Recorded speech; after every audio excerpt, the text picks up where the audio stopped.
প্রেম কখনো কারোর জীবনে বলে কয়ে আসে না। আমাদের মন কখন কার প্রেমে হাবুডুবু খাবে তা আমরা কোনোদিন আগে থেকে বুঝতে পারি না।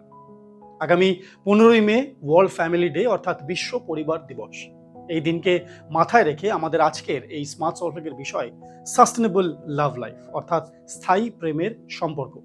নমস্কার, আমি মনীষ, আপনারা দেখছেন সিভিএনএন চ্যানেলে স্মার্ট সল্টলেক, সবার জন্য সবসময়। প্রেম বরাবরই ভীষণ মধুর হয়।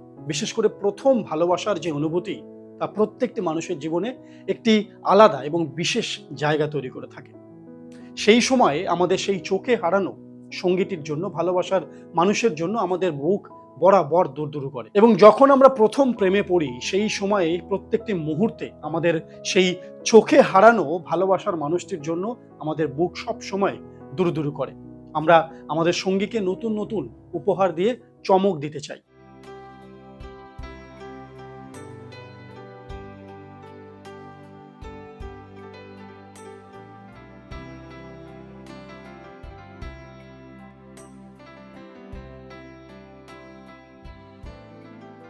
প্রথম ভালোবাসায় আমাদের আবেগ বাঁধনহীন থাকে, নতুন সঙ্গীর জন্য অন্তহীন অপেক্ষা থাকে এবং থাকে আমাদের দু চোখে অনেক অনেক স্বপ্ন। কিন্তু যত প্রেমের বয়স বাড়তে থাকে ততই যেন উচ্ছ্বাস কমতে থাকে। অন্যদিকে যত এই প্রেমের সম্পর্ক অভিজ্ঞ হয়, অর্থাৎ অভিজ্ঞতার সঙ্গে সঙ্গে সেই প্রেমের সম্পর্কের ভিত আরো পাকাপোক্ত হয়, আরো মজবুত হয়। এবং সমীকরণ পরবর্তীকালে কি হবে, সেই প্রেমের সম্পর্কে মজবুত হবে নাকি কমজোরি হবে, তা কিন্তু কখনোই শুধুমাত্র একে অপরের প্রতি ভালোবাসার উপর নির্ভর করে থাকতে পারে না। আমাদের আজকের পর্ব সেই সমস্ত বিষয় নিয়ে।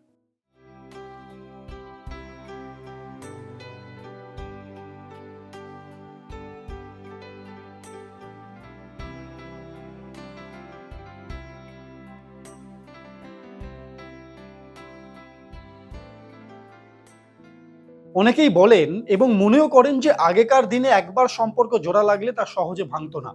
একজন সঙ্গীকে নিয়ে খুব সহজেই বার্ধক্য পর্যন্ত চলে যাওয়া যেত। তাদের মধ্যে যে ঝগড়া অশান্তি ছিল না তা কিন্তু একেবারেই নয়। কিন্তু সমস্ত কিছুর পরেও সেই দুটি মানুষের মধ্যে মনের মিল, তাদের মধ্যে বন্ধন বাঁধন সমস্ত কিছুই অটুট থাকতো। কিন্তু আজকের দিনে আমরা খুব সহজেই অনেক বেশি ভালোবাসার জোয়ারে নিজেদের মনকে ভাসিয়ে দিচ্ছি। খুব সহজেই নিজেদের মধ্যে মনোমালিন্য হচ্ছে, কথা কাটাকাটি হচ্ছে, বিচ্ছেদ হচ্ছে এবং তাতেই আমরা সেই সম্পর্কে ইতি টানছি। এবং বিচ্ছেদ হওয়ার জন্য আমরা খুব কম সময় নিচ্ছি সেই সিদ্ধান্তে আসতে। এবং সব থেকে মজার বিষয়, আগেকার দিনের তুলনায় আজকের দিনে মনোবিদ, সাইকোলজিস্ট, থেরাপিস্ট, কাউন্সিলর এদের সংখ্যা প্রচুর বেড়েছে। সঙ্গে আছে আমাদের সোশ্যাল মিডিয়া। এই সমস্ত জায়গা থেকে বিভিন্ন রকমের উপায় বলে দেওয়ার পরেও দম্পতিরা বা কাপলসরা নিজেরা সেই সমস্ত কিছুকে মেনেও সেই ভাঙা মনকে আর কিছুতেই জোড়া লাগাতে পারছে না। ভালোবাসার মানুষের কাছে প্রত্যাশা থাকবে, সেটাই স্বাভাবিক। কিন্তু প্রত্যাশা পূরণের চাপ অনেক সময় সম্পর্কের পক্ষে ক্ষতিকর হয়ে ওঠে। অন্য মানুষটির কাছে আর্থিক প্রত্যাশা যেমন থাকতে পারে, তেমনই ছোটখাটো অনেক কিছুই থাকতে পারে। হতেই পারে সঙ্গী সারা সপ্তাহ অফিস করার পর ছুটির সকালে আর ঘুরতে যেতে চাইছেন না। সেই সময় তাকে জোর করলে তিনি বিরক্ত হতে পারেন, তাই নিয়ে ঝামেলা হতে পারে। বোঝা দরকার কেউ কোনো বিষয়ে কেন না বলছেন। একে অন্যের সমস্যা বুঝে তার সমাধান করতে হবে। হতে পারে সকালে তিনি বেরোতে পারলেন না, বিকেলে হয়তো একসঙ্গে কোথাও ঘুরতে গেলেন। আবার এমনটাও হতে পারে বাড়িতেই ভালো সময় কাটালেন দুজনে একসঙ্গে। অনেক সময় এক পক্ষ মনে করেন অন্য পক্ষ তার অভিমানের কারণ বুঝবেন, কিন্তু সেটি কি সমস্ত ক্ষেত্রে সম্ভব হয়? এই নিয়ে মনের মধ্যে অভিমানের পাহাড় না জমিয়ে ইচ্ছে অনিচ্ছে, চাওয়া পাওয়া নিয়ে খোলাখুলি কথা বলুন, বরং সম্পর্ক তাতে সুন্দর থাকতে পারে।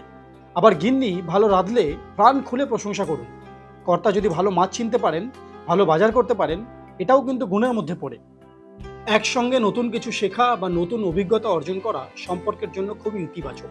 একসঙ্গে বেড়ানো, রান্না করা বা কোনো ক্লাসে ভর্তি হওয়া একে অন্যকে আরো ঘনিষ্ঠ করে তোলে। সবসময় একে অপরের স্বপ্ন পূরণে উৎসাহ দেওয়া প্রয়োজন। এতে সম্পর্কের শিকড় ধীরে ধীরে আরো গভীরে ছড়াতে শুরু করবে। সঙ্গীর ভরসার মানুষ হয়ে ওঠাই সম্পর্কের গভীরতা বাড়ানোর অন্যতম সেরা উপায়। আজকের দিনে দাঁড়িয়ে আমরা প্রায়শই একটি বিষয় লক্ষ্য করছি পৃথিবীর প্রত্যেকটি প্রান্তে, তা হলো অধিকাংশ মানুষের জীবনে এখন দুটো পরিস্থিতি তৈরি হয়েছে। একদিকে আছে তার সোশ্যাল লাইফ, অর্থাৎ যেখানে সে সবার সঙ্গে মিলেমিশে থাকতে পারে। অন্যদিকে সে পেয়েছে একটি ভার্চুয়াল লাইফ, অর্থাৎ সোশ্যাল মিডিয়া, যেখানে খুব সহজেই নিজেকে না নিয়ে গিয়েও সকলের মাঝখানে পৌঁছে যাওয়া যায়, সকলের সঙ্গে যোগাযোগ স্থাপন করা যায়। এখন এই দুইয়ের মাঝখানে সোশ্যাল মিডিয়ার প্রবণতা এতটাই বেড়েছে যে ক্রমশ আমরা সোশ্যাল লাইফ থেকে নিজেদেরকে গুটিয়ে নিয়ে এসেছি বা দূরত্ব বাড়িয়েছি সোশ্যাল লাইফ থেকে। আমাদের কাছের কোনো বন্ধুর সঙ্গে একটু খুলে কথা বলার মতো, একটু বেশি সময় ধরে কথা বলার মতো সময় আমাদের আর নেই। যার ফলে যখনই নিজের ব্যক্তিগত জীবনে যখন বড় কোনো সমস্যার মুখোমুখি আমরা হচ্ছি, তখন কিন্তু সেই সমস্যা থেকে সমাধান কি করে পাবো তা বলার মতো আমরা কাউকে পাচ্ছি না। যার ফলে পুরো ঘটনাটা আমাদের নিজেদের মনেই থেকে গেছে এবং আমরা তার উপায় বার করতে পারছি না, বরং আরো অস্বস্তিতে ভুগতে শুরু করছি। তাই আজকে সময় এসেছে ফোনের সঙ্গে নয়, বরং কাছের মানুষগুলির সংখ্যা বাড়ানো এবং তাদের সঙ্গে কথা বলার সময় বাড়ানোর ভীষণ প্রয়োজন।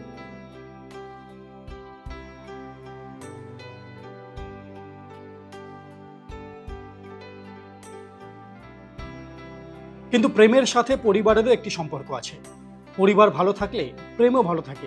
আমরা সবাই কোনো না কোনো একটি পরিবারের অংশ, যেখানে একজন আরেকজনের সাথে ভালোবাসা আর আত্মার বন্ধনে বাঁধা।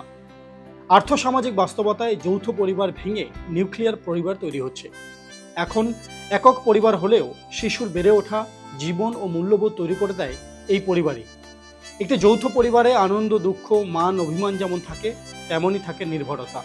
একজনের সাথে অন্যজনের শেয়ারিং, কেয়ারিং আর ভালোবাসার বন্ধন। পরিবারের শিক্ষাই সমাজের ভিত তৈরিতে আসল ভূমিকা রাখে। কারণ সঠিক যত্ন নিয়ে বেড়ে ওঠা পরিবারের এই মানুষগুলি সমাজের বিভিন্ন স্তরে অবদান রাখে। পরিবারের মাতৃশিক্ষা সমাজ ও রাষ্ট্রকে সমৃদ্ধ করে। বরাবরই এক হয়ে বসবাস করার শক্ত বার্তা দেয় সমাজকে। তাই পারস্পরিক শ্রদ্ধাবোধ, সৌহার্দ্য, সহমর্মিতা ও ভালোবাসার দৃঢ় বন্ধনের মাধ্যমে পরিবারের একজন মানুষ একটি ভালো সমাজ গড়ে তুলতে পারে। বিশ্বের প্রতিটি দেশ ও সংস্কৃতিতে পরিবারের গুরুত্ব অপরিসীম। পরিবারকে বলা হয় সমাজ ও রাষ্ট্রের আয়না। একটি আদর্শ পরিবারের অন্যতম কাজ হলো পরিবারের সবাই মিলেমিশে একসঙ্গে থাকা। পরিবারের একতা শিশুদের মাঝে শুভ বার্তা ছড়ায়। কখনো কখনো নারী পুরুষের সম্পর্ক নিয়ে খবরের কাগজ, টিভি সিরিয়াল, সোশ্যাল মিডিয়া আমাদের সবার মাথার ভেতরে এক অবাস্তব ও অতিমানবীয় ছবি তুলে ধরে। প্রেমের যে ছবিটা আমরা টিভি সিরিয়ালে দেখি, অনেক সময় বাস্তবে তার সঙ্গে মিল থাকে না। প্রেমের নানান গল্প কথা দিয়ে মানুষের মধ্যে এমন সব প্রত্যাশা তৈরি করে বাস্তবের মানুষের পক্ষে যা সবসময় মেটানো সম্ভব হয় না। এখন তো মানুষ প্রেমের ব্রেকআপ কিংবা ডিভোর্স দারুণভাবে উদযাপন করছেন, কিন্তু শুধুমাত্র একে অপরের প্রতি আকর্ষণকে জমিয়েই বছরের পর বছর, দশকের পর দশক একজন মানুষের সঙ্গে দিব্যে কাটিয়ে দেওয়া যায়। এটাও সোশ্যাল মিডিয়ার তরফ থেকে জানান দেওয়া ভীষণই প্রয়োজন। আজকাল আমরা খুব সহজেই শুনতে পাই যে বহু মানুষের জীবনে তার কর্মব্যস্ত জীবনে অত্যাধিক চাপের জন্য খুব কাছের সম্পর্কের মানুষগুলো খুব সহজে তাদের মধ্যে দূরত্ব তৈরি হয়ে যাচ্ছে।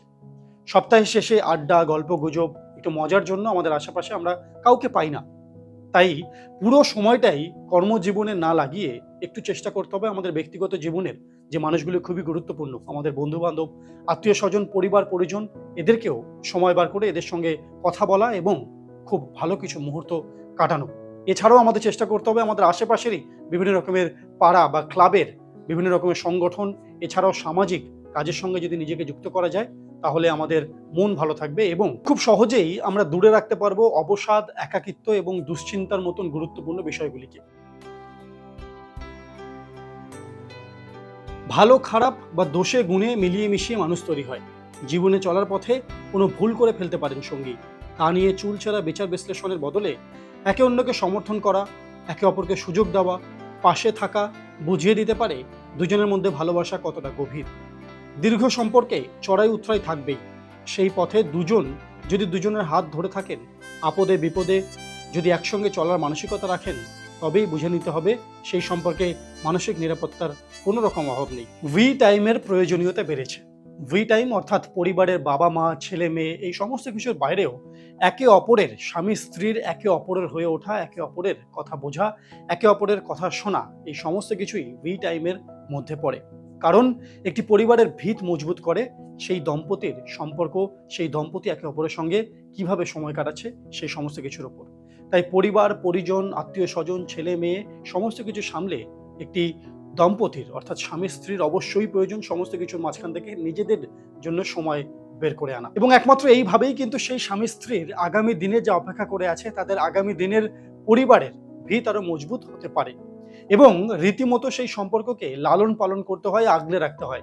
আমি যদি ভাবি যে সম্পর্ককে যেভাবে আছে সেভাবেই রেখে দেবো, আপনা আপই তৈরি হয়ে যাবে, তাহলে কিন্তু ভুল ভাবছি। সেই সম্পর্ক কোনোভাবেই দীর্ঘস্থায়ী হবে না। তাকে রীতিমতো বাচ্চা মানুষ করার মতো তার প্রতিও নজর দিতে হবে। এবং একটি সম্পর্ক সুস্থায়ী তখনই হবে যখন সেই সম্পর্কে আসবে আন্তরিকতা এবং পারস্পরিক বোঝাপড়া। তার থেকেও বেশি যেটা জরুরি তা হলো মাঝে মধ্যেই বিভিন্ন ছোট ছোট উপায়ে একে অপরের প্রতি ভালোবাসার বহিঃপ্রকাশ। এই সমস্ত কিছুই কিন্তু একটি সম্পর্ককে সুস্থায়ী এবং দীর্ঘস্থায়ী করে তুলতে পারে। আমাদের আজকের পর্ব আমরা এখানেই শেষ করব। আশা করি এই পর্ব আপনাদের ভালো লেগেছে। এই সম্পর্কের টানাপোড়েন, এই সম্পর্কের মেলবন্ধন, মনের বন্ধন সমস্ত কিছু নিয়ে যদি আপনাদের কোনো বক্তব্য থাকে তাহলে অবশ্যই আমাদেরকে কমেন্ট বক্সে জানাবেন এবং সবসময় সঙ্গে থাকুন সিভিএনএন চ্যানেলে স্মার্ট সল্টলেক, সবার জন্য সবসময়। নমস্কার।